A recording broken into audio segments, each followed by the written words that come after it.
Toastmasters and esteemed guest Warren. As you heard, I spell the word magic with a CK. Now you might wonder why I put the K on the end, or why I'm even talking about the topic of magic.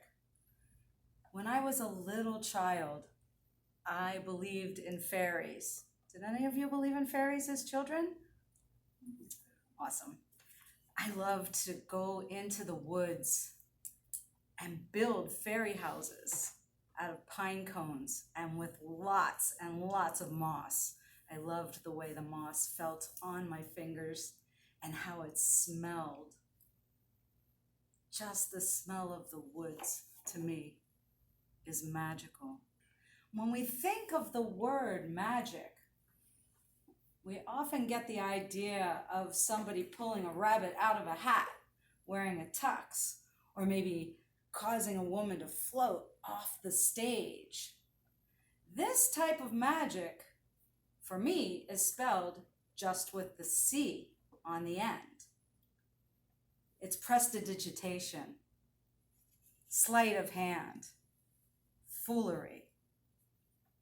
But adding the K to the end of the word magic, the letter that is number 11, also a magical number, of our alphabet, gives it a vitamin boost, special sauce, and juices it up to become the inexplicable, supernatural, fantastic. There are magical ways that we all operate in what we call reality. And many of us are not even aware of the impact that we have simply through the sound that we can make with our bodies. And I'm talking about our words, our communication. There are experiments that have been done stretching a membrane over a hollow tool, let's say a tube, and then putting sound into it, and then sprinkling sand or a fine powder. And by making particular sounds, incredible shapes are formed. And this proves that every single sound has a different shape. When we speak, we form our reality. I've been watching a lot of videos and listening to Dr. Joe Dispenza lately. And if you haven't come across him, I highly recommend listening to him. He is teaching some ancient Far Eastern methods, but making them very accessible to all of us so that we can really begin to not just understand, but give it a try and then embody it, believing in it. Because when we were little and we were introduced to magic, we wanted to believe in it. Actually, there was no negotiating. We did believe in it.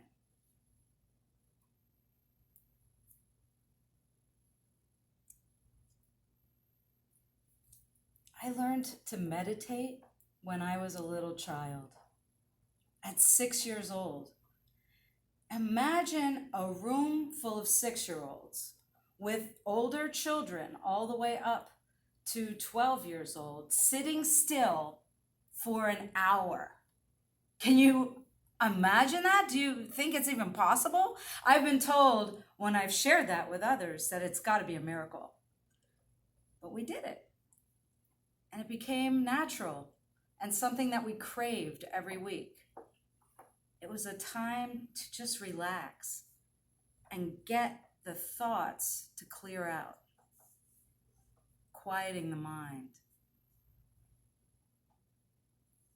Why would we need to quiet the mind? I know you're all going to shake your head yes when I ask you this next question. Do you ever hear sentences or get thoughts as if a voice is inside your head talking? Is anybody not?